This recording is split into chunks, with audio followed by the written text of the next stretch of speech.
आप सभी को जय मसीह की। मैं आशा करती हूँ आप सभी बहुत अच्छे होंगे, खुश होंगे और प्रभु में आनंदित होंगे। तो आज हम बात करेंगे बहनों के बारे में कि परमेश्वर क्या कहते हैं कि बहनों को अपने पति के कैसे किस तरीके से अधीनता में रहना चाहिए।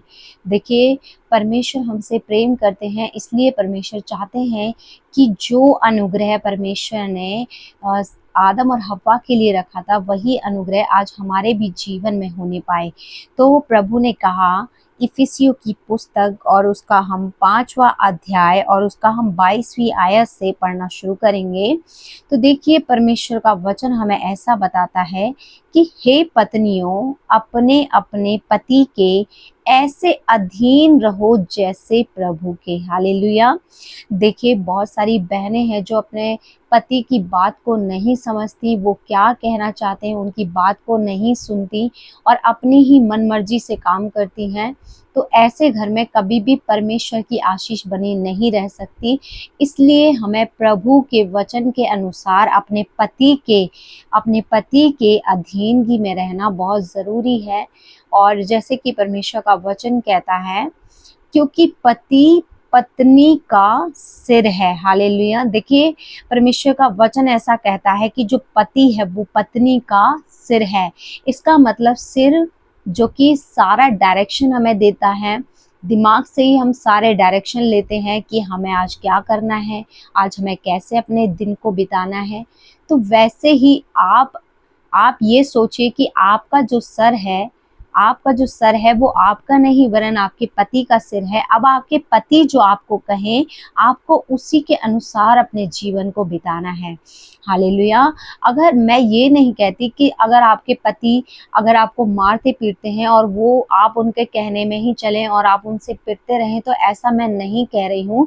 लेकिन मेरे कहने का अभिप्राय ये है कि आप प्रार्थना में बने रहें और परमेश्वर की अधीनगी में रहकर, परमेश्वर की अधीनता में रह करके अपने हस्बैंड के लिए आप निरंतर प्रार्थना करें और अपने लिए भी प्रार्थना करें और अपने पति की अधीनता में आप बने रहें। चाहे आपके पति चाहे दारू पीते हों, चाहे वो किसी आपसे कम पढ़े लिखे हों या किसी भी फील्ड में वो आपसे कमज़ोर क्यों ना हो, फिर भी अपने पति के लिए आप हमेशा वो मुकुट ठहरें जिससे आपके पति का जब सम्मान हो तो उसमें आपकी भी तारीफ हो। हालेलुया।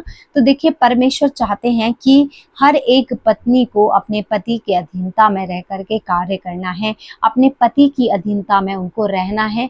चाहे पति कितने भी कम पढ़े लिखे क्यों ना हो या हो सकता है कि वो आपसे कम कमाते क्यों ना हो, लेकिन फिर भी आपको अपने पति की अधीनता में रह करके कार्य को करना है।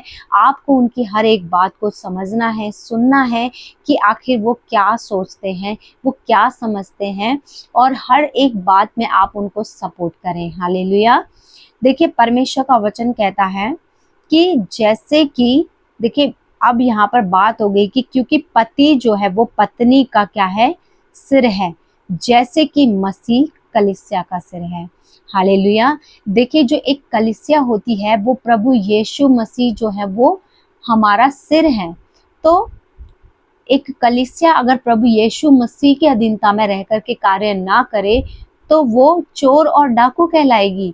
इसीलिए देखिए, जब एक सच्ची कलीसिया जो प्रभु की अधीनगी में रह करके प्रभु का अनुकरण करके आगे बढ़ती है, परमेश्वर के फल भी उसके अंदर दिखाई देते हैं और प्रभु यीशु मसीह के सामर्थ्य उनके अंदर दिखाई देती है। तो वैसे ही जब आप भी अपने अपने पति के अधीनगी में चलते हैं तो परमेश्वर की आशीष और परमेश्वर का अनुग्रह आपके ऊपर उतरता है। मेरी बहनों, आप अपने पति के अधीनता में रह करके कार्य करें। और अगर आपको ऐसा लगता है कि अगर आपके पति किसी गलत गलत डायरेक्शन में जा रहे हैं या हो सकता है उनके साथ कुछ गलत हो रहा है, तो आप प्रभु से आप प्रार्थना करें। और हो सकता है कि आपके हस्बैंड बहुत ज़्यादा ड्रिंक करते हों, दारू पीते हों और वो आपसे मार पिटाई करते हों या आपको गालियां भी देते हों, लेकिन फिर भी मैं बहनों आपसे यही कहना चाहती हूँ कि आप उनके लिए प्रार्थना करें और आप फिर भी उनकी पूरी अधीनता में रहें, क्योंकि प्रेम से आप उनको बदल सकते हैं, लेकिन अपनी नफरत और कड़वाहट के द्वारा आप उनको बिल्कुल भी नहीं बदल सकते। क्योंकि प्रभु यीशु मसीह भी चाहते तो लोगों को अपने चिल्ला करके डांट के उनको समझा सकते थे या कुछ चिन्ह चमत्कार दिखा करके उनको समझा सकते थे, लेकिन प्रभु यीशु मसीह ने हम्बलनेस के साथ, नम्रता के साथ लोगों को सिखाया, परमेश्वर के राज्य की बातें सिखाई और समझाई और परमेश्वर के राज्य के बारे में लोगों को बताया। तो मेरी प्यारी बहनों, आज मैं आपसे यही कहना चाहती हूँ कि आप सभी अपने पति के अधीनता में चलें, जैसे कि एक कलीसिया अपने प्रभु यीशु मसीह की अधीनता में चलती है। हालेलुया। देखिए, प्रभु कह रहे हैं कि मसीह कलीसिया का सिर है और स्वयं ही देह का उद्धार करता है। तो देखिए, जब आप अपने हस्बैंड के आप अधीनता में चलते हैं तो आपके हस्बैंड का आपके ऊपर अनुग्रह होता है और वो आपको हर बात में आपको प्रेम देते हैं। और देखिए, आपकी अच्छाई ही उनको बदल सकती है, आपकी नफरत उन्हें कभी बदल नहीं सकती। इसलिए इस बात का विशेष ध्यान रखें कि आप अपने हस्बैंड से, अपने पति से आप बहुत प्रेम रखें।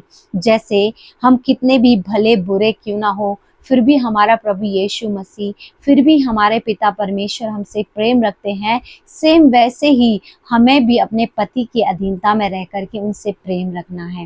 हालेलुया। तो देखिए, जैसे प्रभु यीशु मसीह अपने देह का उद्धार करता है, वैसे ही हमारे पति भी, एक स्त्री के पति भी उसके लिए, उसके देह के लिए उद्धार करता है। उसकी शरीर की, उसकी देह की रक्षा करना उनकी जिम्मेवारी है। तो देखिए, परमेश्वर आज आपसे कह रहे हैं, तो इस बात का आप विशेष ध्यान रखें। परमेश्वर का वचन कहता है, पर जैसे कलीसिया मसीह के अधीन है, वैसे ही पत्नियां भी हर बात में अपने पति के अधीन रहें। हालेलुया। देखिए, आज प्रभु ने ये बड़ी बात हमें बताई है कि हमें भी अपने पति के अधीन रह करके सारे कार्यों को रखना है। आप उन्हें सपोर्ट करें, जैसे परमेश्वर ने आदम के साथ हव्वा को उसकी एज अ हेल्प के लिए रखा, वैसे ही आप भी अपने हस्बैंड की हेल्प करें, उनकी सहायता करें एक अच्छे परिवार बनाने में, क्योंकि स्त्री के हाथ में परिवार को बनाना होता है।